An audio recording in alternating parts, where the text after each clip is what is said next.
Martin IV. When word reached Rome that Pope Nicholas had died, the turbulent barons and people swarmed into the streets to attack the Orsini. The late Pope's lavish favors to his family had kindled hate in many a heart, and now that the strong hand of Nicholas was lifeless, that hate exploded into violence. At Viterbo, the cardinals, once more free of Gregory X's election regulations, took plenty of time in conclave. The Orsini faction, too weak to elect one of their own, were yet strong enough to block anyone else. After almost 6 months had brought no progress, the people of Viterbo stormed the episcopal palace, broke into the conclave, and carried off the 2 leading Orsini cardinals. The deadlock thus rudely broken, the cardinals elected Simon de Brion, who took the name Martin IV. Although actually only the second Martin, Simon assumed the style of Martin IV because in the 13th century the 2 popes, Marinus, were listed as Martin. Simon de Brion was born in northern France of noble ancestry. He became a priest and distinguished himself in the service of the Church. King St. Louis IX made him Chancellor of France. Pope Urban IV created him cardinal, and in 1264 sent him as legate to France to persuade Charles of Anjou to undertake the conquest of Sicily. Simon's outlook was strongly French. Unfortunately, Pope Martin's did not become much whiter. Martin IV reversed his great predecessor's statesmanlike policy.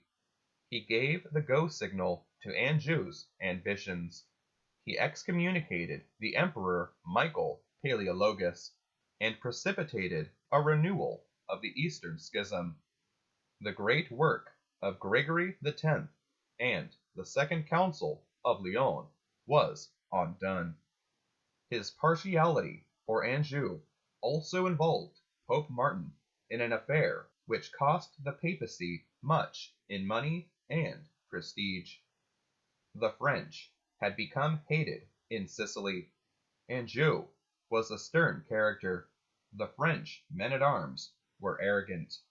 An incident touched off that explosion of hatred called the Sicilian Vespers, when the gutters of Palermo ran with French blood. Soon the whole island had risen against Anjou. The rebels formed a republic, and, far from repudiating the feudal overlordship of the Pope, they sent emissaries to acknowledge him as their suzerain. All they asked was that Anjou and his French should not return. Pope Martin refused to deal with them, and only then did the Sicilians turn to Peter of Aragon, who had married Constance, daughter of Manfred. Peter accepted the throne. The Pope thundered anathema at Peter. He excommunicated the Sicilians. He ordered a crusade preached against Aragon. Money sorely needed for the defense of the last Christian outpost in Palestine flowed into the war chest of Anjou. And, all in vain, the Aragonese were in Sicily to stay. The whole business was a sad one.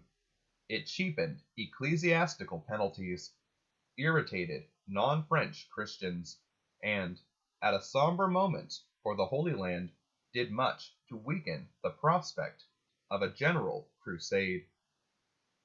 Martin IV was carried off by a violent fever on March 28, 1285. His intentions were no doubt good, but his reign was unfortunate. To do him justice, he had been most reluctant to become Pope. Martin the Fourth, 187th Pope.